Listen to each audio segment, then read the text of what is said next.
Capítulo 41. Uma vida vazia. Estávamos outra vez na estação do adeus, onde todos choravam muito. Fábio procurara a morte, atirando-se do quarto andar. Viciado em cocaína, não soube como livrar-se dos traficantes. Não tinha dinheiro para pagá-los e na casa não havia mais nada de valor para ser vendido. O pai era a figura do fracasso e o filho, de 20 anos, um farrapo humano. Olhando aquele corpo inerte, divisamos a luta daquele casal para libertar o filho das drogas. Mas Fábio não encontrou solução para o seu drama.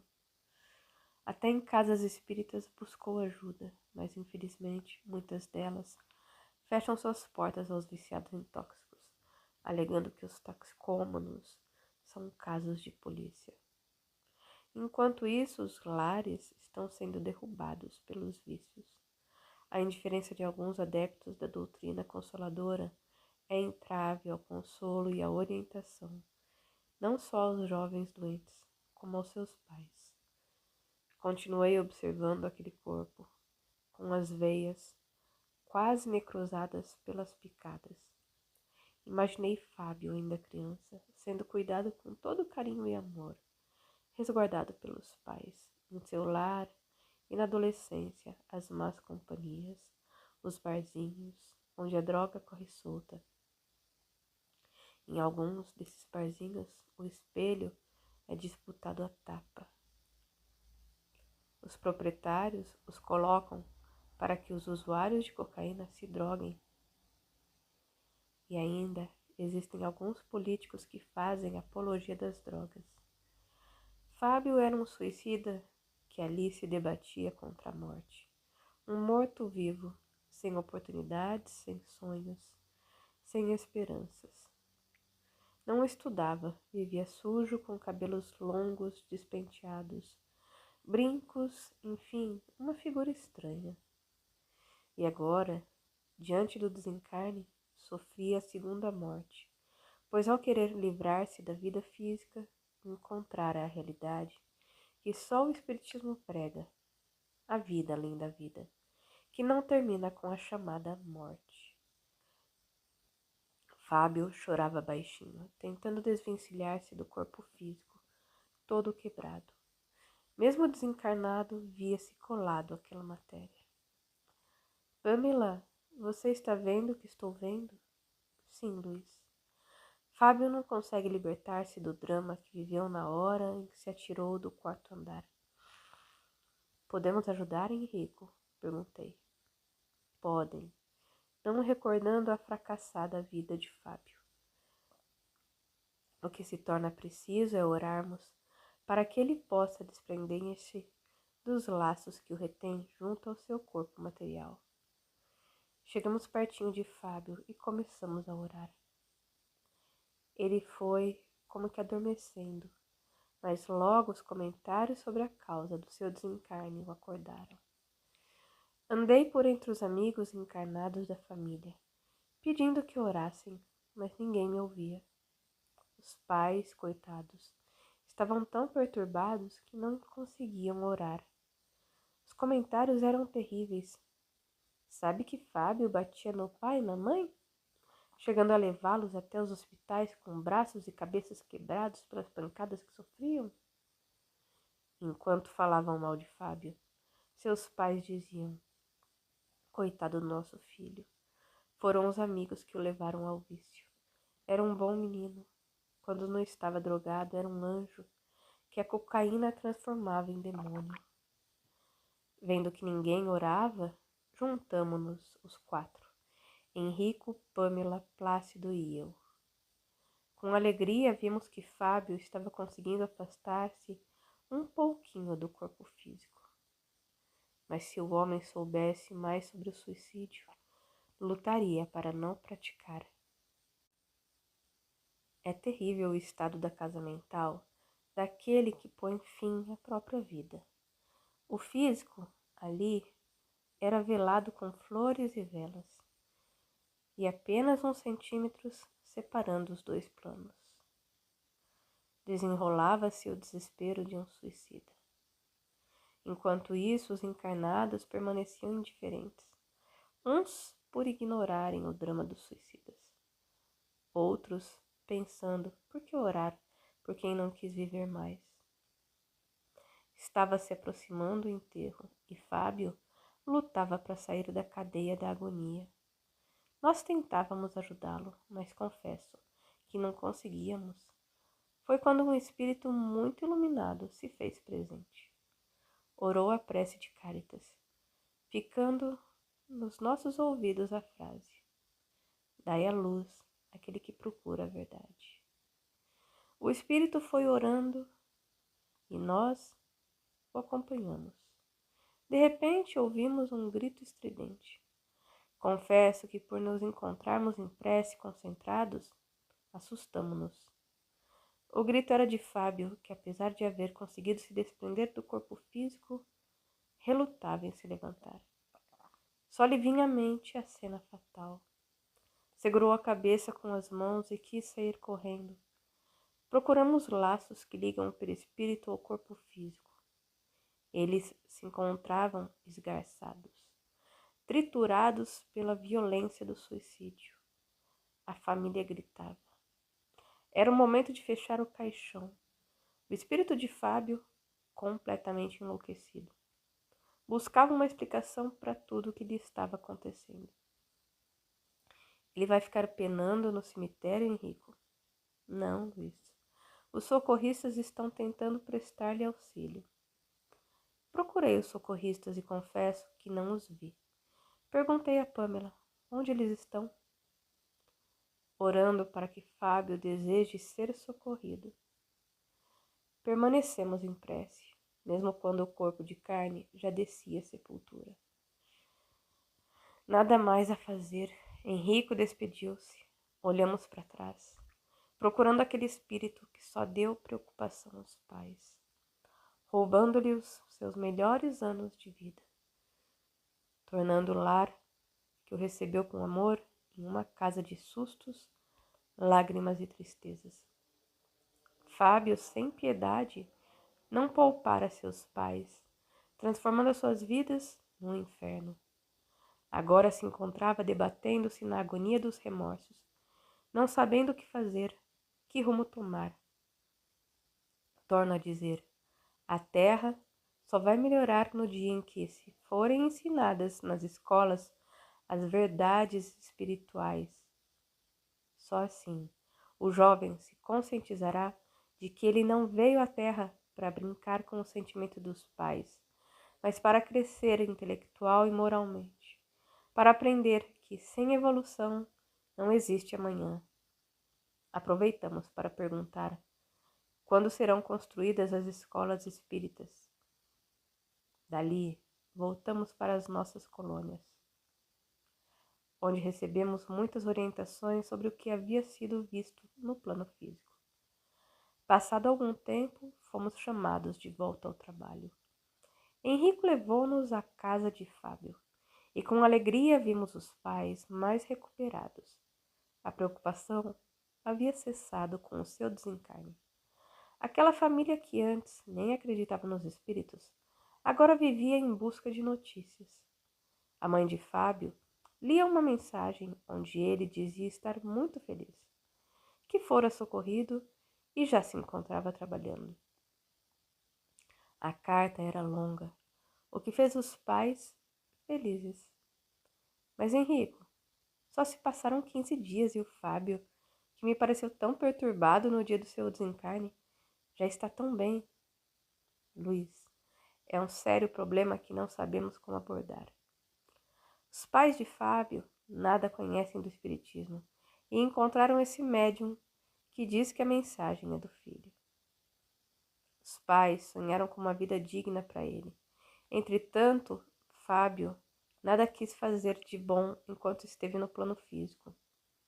Hoje, quando os pais recebem uma carta dele, dizendo estar estudando e trabalhando, é uma glória. Como pode o filho antes preguiçoso, que nada queria com os estudos, nem com o trabalho? Agora que desencarnou, já aparecer outro homem, bom, respeitável e trabalhador? Henrico, está certo o médium fazer isso? Não somos nós, Luiz, que vamos condenar alguém. Isso acontece com aqueles que nada sabem dos espíritos e encontram médiuns vaidosos que são adorados por essas famílias sofridas. Como desmascarar esses falsos profetas? Luiz Sérgio, temos trabalho demais. E não seremos nós que iremos desmenti-los. Nada como o tempo, porque ninguém engana indefinidamente. Mas coitada da doutrina espírita. Para os incrédulos, quando essa carta for mostrada, quem irá receber os açoites será o espiritismo. Qualquer um, por mais anti-espírita que seja, sabe que ninguém muda em 15 dias. A morte não transforma a personalidade do homem. Ela apenas o coloca nu diante da sua consciência. Henrico, mas os pais de Fábio estão tão contentes que nem condenam a atitude do médium. A atitude do médium é de um charlatão, Luiz, porque está brincando com o sentimento de quem está sofrendo. E depois essas cartas são antidoutrinárias, porque a doutrina ensina a moral e a responsabilidade de cada um. Se o Fábio, quando encarnado, só causou dores e sofrimentos, e ainda mais se suicidando, como pode, com 15 dias, estar em paz?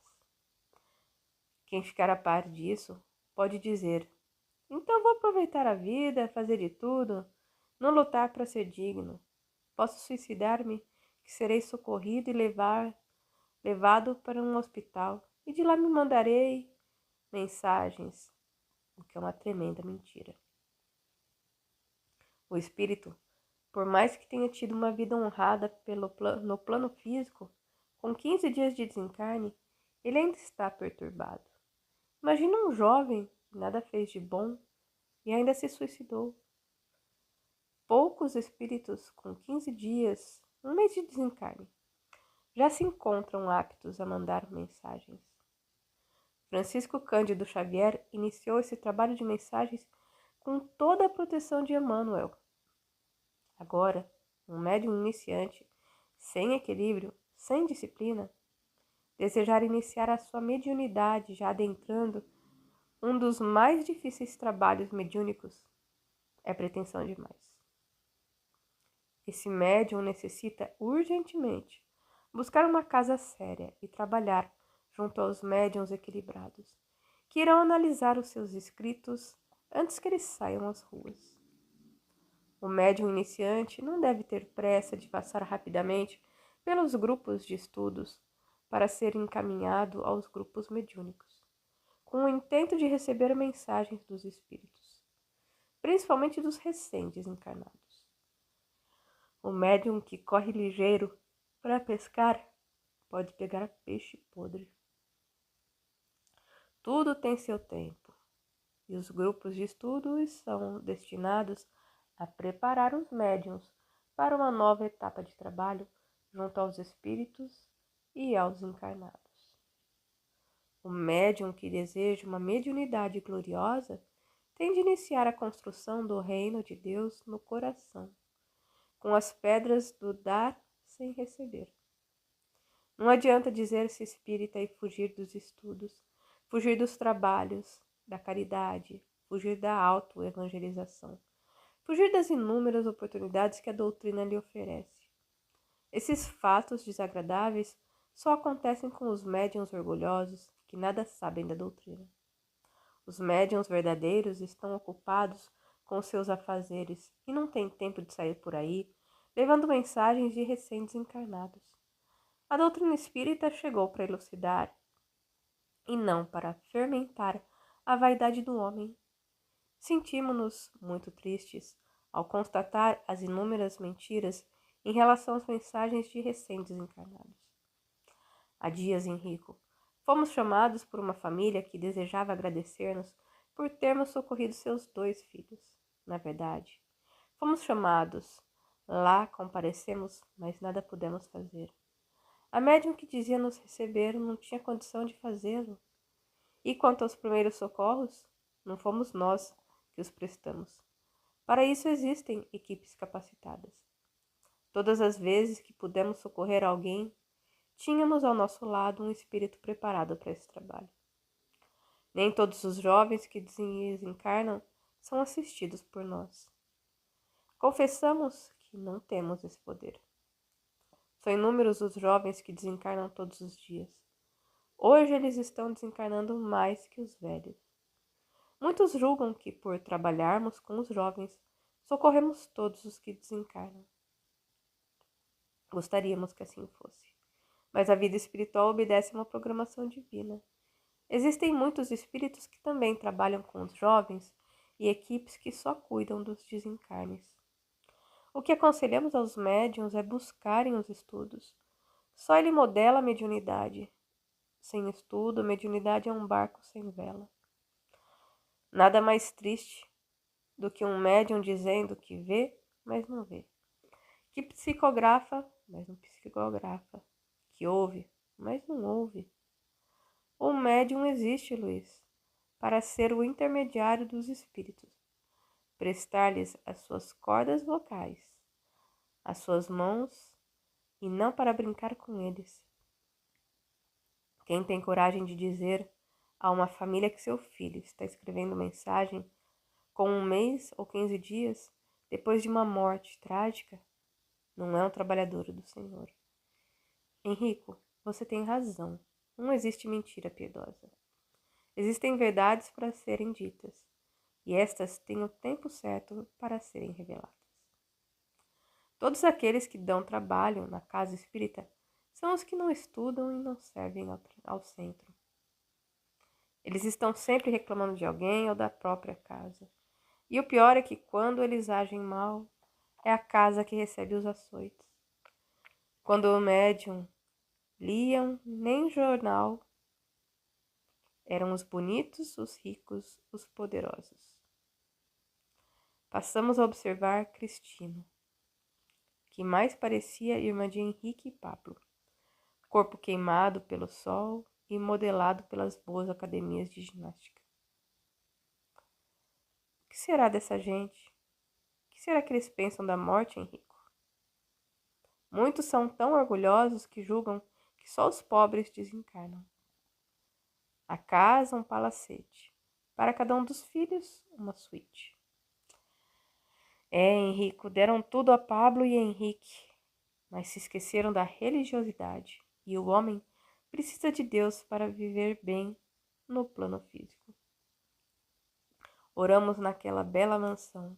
Depois Henrique e Pamela convidaram-nos para voltarmos à estação do adeus. E assim logo estávamos. Os corpos dos garotos já tinham sido separados, mas ao lado, na capela espiritual, os dois choravam muito, inconformados com a morte. Pablo buscava o corpo físico, como que desejando voltar a ele. No entanto, o corpo cultuado nas academias ali não passava de um amontoado de carne, triturado pelo impacto do acidente. Eu não quero morrer. Sou tão jovem, ajuda-me, meu Deus, suplicava Henrique. Pablo gritava pela mãe e pelo pai. Papai, você que tem tanto dinheiro, não me deixe morrer. Aqueles dois jovens, que julgavam que nada pudesse lhes acontecer porque eram ricos, como se encontravam desesperados. Poucos momentos depois, a mãe, a irmã, enfim, todos foram chegando. Mas os dois espíritos, mesmo desligados do corpo físico, tinham nas suas casas mentais a aflição de agora terem de enfrentar a dura realidade do mundo espiritual. Mundo que os gananciosos e os pobres de amor relutam em nele viver ou ensinar aos filhos a descobri-lo. É mais fácil ensinar o caminho do materialismo do que o caminho da perfeição. Henrique com 22 anos e Pablo com 20. Ali deitados, nada estavam compreendendo. E o pior é que eles nem imaginavam como tinham ido contra os planos de Deus. A capela era uma sala de visitas, onde os pais estavam recebendo os amigos para a dolorida despedida. Perguntaram a mãe dos meninos. Vamos chamar um padre? Não quero ninguém. Sou comunista, não acredito em nada, nem em Deus. A avó começou a chorar ao ouvir da filha tal disparate. Olhei aquela bela mulher, que nos pareceu ter saído das páginas das revistas de moda, de tão bem tratada, e não pude deixar de rir. Comunista, socialista. Aquela mulher não era mesmo? Ela era materialista. Um ser sem ideal, um ser para quem só as coisas palpáveis têm valor. Será que ela sabe que pobre come? Indagou Pamela. A mulher que ali chorava era tão fútil que mesmo diante da dor fazia pose para os fotógrafos. Cheguei perto dos garotos. Eles me olharam com aquele olhar de desprezo. Oi, como estão passando? Pablo olhou para Henrique e perguntou, conhece o palhaço? Nem passa pela minha cabeça um dia tê-lo conhecido. Desculpe-me, mas vocês não poderiam ter me conhecido. Tenho vários anos no plano espiritual, mas eu os conheço porque trabalho contra os tóxicos. E vocês dois gostam muito deles, não é verdade? Cala essa boca! Ninguém sabe de nada, disse-me Henrique. Engana-se. Estão nas mãos da polícia todas as drogas que vocês carregavam no carro. Por favor, nossos pais não podem saber. Sinto muito, mas nós só socorremos os doentes quando eles o desejam, o que não é o seu caso. Engana-se. Faremos tudo o que você desejar, desde que abafe o escândalo. Era só uma festinha de adolescentes. Adolescentes? Com tudo que é tipo de droga? Só uma festinha? E depois, não sei por que temos de lhe dar satisfação, interveio Pablo. Acho que ele trabalha aqui, ponderou Henrique. É coveiro? Perguntou-me Pablo, rindo. Não, não sou coveiro. Trabalho com livros espíritas e também com recuperação de drogados. Nisso, o Henrique começou a gritar. Tinham fechado o caixão. Mesmo na enfermaria, ele sentia como se estivesse dentro dele. Pablo também, e logo acabou a petulância. Ele se fez manso, chorando, chamando os pais. Quantos pais estão matando seus filhos, não lhe dando educação religiosa? Não importa qual seja a religião, mas todos os jovens necessitam da proteção de Deus, principalmente quando a violência adentra vários lares. Jovem sem Deus, jovem doente. As crianças crescem, sem ao menos dar bom dia para alguém. Por quê? Os pais não têm tempo de ensiná-los. Dormem e amanhecem sozinhas, porque aquele que nem sabe dizer bom dia, dorme e acorda consigo mesmo. Quando os corpos desceram à terra, os dois precisaram ser medicados. Pablo gritava o nome da namorada. Henrique, muito estranho, apenas recordava as coisas materiais.